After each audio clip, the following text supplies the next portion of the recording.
میری دلیل وہ حدیث ہے. میرے آقا فرماتے ہیں ایک تیر مارتا مجاہد ہے، لگتا کافر کو ہے، لیکن اس ایک تیر سے خدا کتنوں کو بخشتا ہے. اس ایک تیر سے سنا ہے نا آپ نے بھی یہ حدیث، خدا اس تیر بنانے والے کو بھی مغفرت کر دیتا ہے، وہ تیر بیچنے والے کی بھی مغفرت کر دیتا ہے، وہ تیر لانے والے کی بھی مغفرت ہو جاتی ہے، وہ تیر اٹھا کر پکڑانے والے کی بھی بخشش ہو جاتی ہے، کمان میں ڈال کر دینے والے کی بھی مغفرت ہو جاتی ہے، اور مارنے والے کی بھی بخشش ہو جاتی ہے.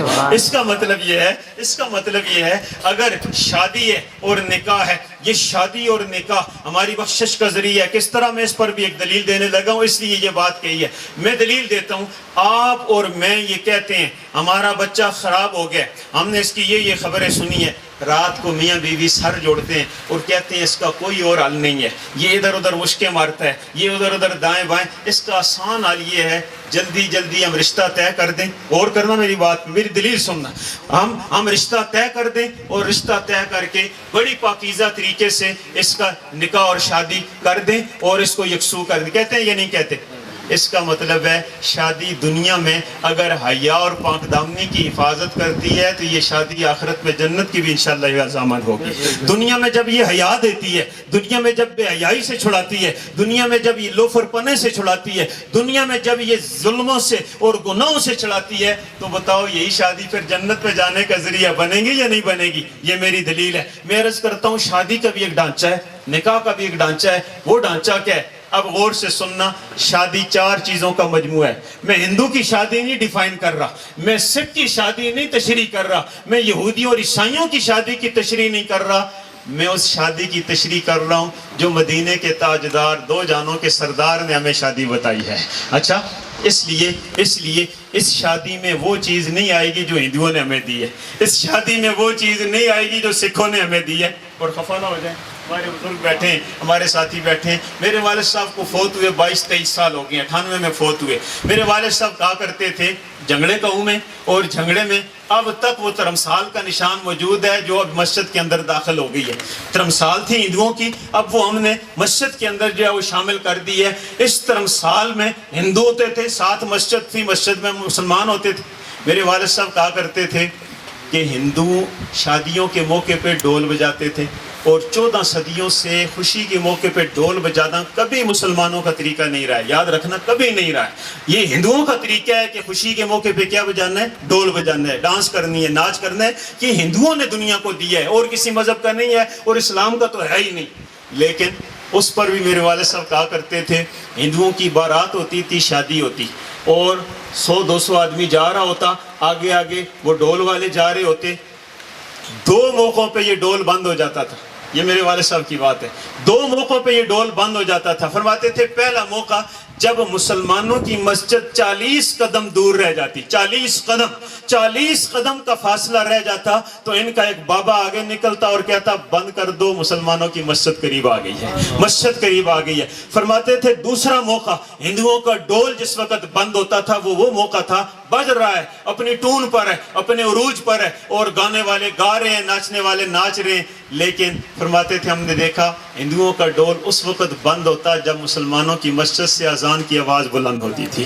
اذان کی آواز، یہ بزرگ بتائیں گے یہ بات سچی ہے یا غلط ہے. میرے والد صاحب سے میں فرمایا جب اذان ہوتی ڈول بند ہو جاتا، بند کر دو، اذان کی آواز ہے. ہندو کہتے تھے مسجد 40 قدم رہ گئی ہے، ڈول بند کر دو. جس کا مذہب ہے، جس کا دین ہے، جس کا کلچر ہے، جس کا رواج ہے، وہ بھی دوسرے کا احترام کرتا ہے. لیکن خفا نہیں ہونا.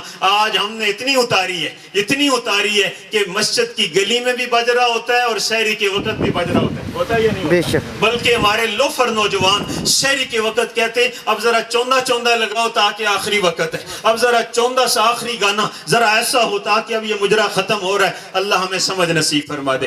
مسلمانوں کی شادی کون سی ہے؟ میں ہندوؤں نہیں بتا رہا، میں سکھوں کی نہیں بتا رہا. مسلمانوں کی شادی کے کتنے ارکان ہیں جی؟ 4. کتنے؟ 4. پہلے نمبر پہ مسلمانوں کی شادی میں حصہ ہے جس کو کہتے ہیں خطبہ.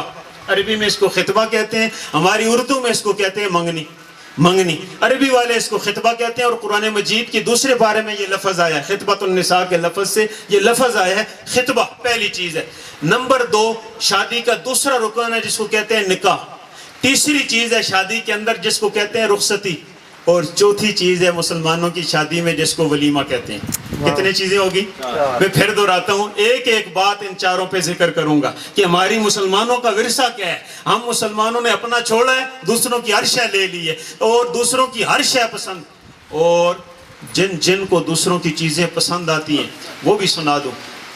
لاہور میں وہ بزرگ اب بھی زندہ ہیں، انہوں نے تقابل ادیان پر بھی کتابیں لکھی ہیں، بڑی کتابیں ہیں. مولانا مفتی عبید اللہ صاحب جامعہ اشرفیہ کے استاد ہیں، استاد الحدیث ہیں، بڑے استاد ہیں. ان کے ایک مرید کا بیوی فوت ہوئی اور وہ مرید انگلینڈ میں رہتا تھا. آیا، بیوی فوت ہوئی ہے، جنازے میں آئے. اس نے کہا حضرت جنازہ آپ پڑھائیں گے. جامعہ اشرفیہ سے حضرت آئے جنازہ پڑھانے کے لیے. باہر دیکھتے ہیں تو ان کا وہ مرید بڑا پریشان ہے، بڑا غمزدہ ہے. تو انہوں نے تسلی دی. تسلی ہوتی ہے کہ اللہ پاک بہتر کرے گا، اللہ آسانی کرے گا، خیر ہے. اس نے آگے سے حضرت سے کہا حضرت آپ سمجھتے ہوں گے کہ بیوی کے دکھ کی وجہ سے رو رہا ہوں، ٹھیک ہے دکھ ضرور ہے، افسوس ہے، شریک ہے، رفیق حیات تھی، لیکن مجھے دکھ ایک اور لگ گیا. کہا وہ کیا؟ کہا بیوی کے جسم کو غسل دے کے، ہم کفن دے کے نکل رہے تھے، میرا جوان بیٹا وہ مجھ سے کہنے لگا ابو امی کی چتا کو کب جلائیں گے؟ مسلمان ہے، مسلمان کا مسلمان بیٹا ہے. چونکہ اس نے ٹی وی پہ یہی کچھ دیکھا ہے کہ چتا کو جلایا جاتا ہے، اس نے مسلمانوں کی تربیت پائی نہیں ہے، مسلمانوں کی تربیت نہیں پائی ہے. نتیجہ یہ ہے، فرمایا جب میں نے اس سے یہ جملہ سنا مجھے بیوی کا دکھ بھول گیا، مجھے بیوی کا غم بھول گیا. جوان بیٹا کہتے ہیں ابو امی کی چتا کو کب جلائیں گے؟ دوسرا واقعہ بھی لاہور میں پیش آیا. شادی ہو گئی، نکاح ہو گیا، رخصتی ہو گئی، لوگ چلے گئے. چھوٹے چھوٹے بچوں نے اپنے والد سے پوچھا ابو شادی تو نہیں ہوئی، شادی کب ہوگی؟ ابو نے کہا نکاح بھی ہو گیا، رخصتی بھی ہو گئی، اب کھانا بھی کھا لیا، شادی ہو گئی ہے. نا ابو ابھی نہیں ہوئی شادی. ابو شادی کب ہوگی؟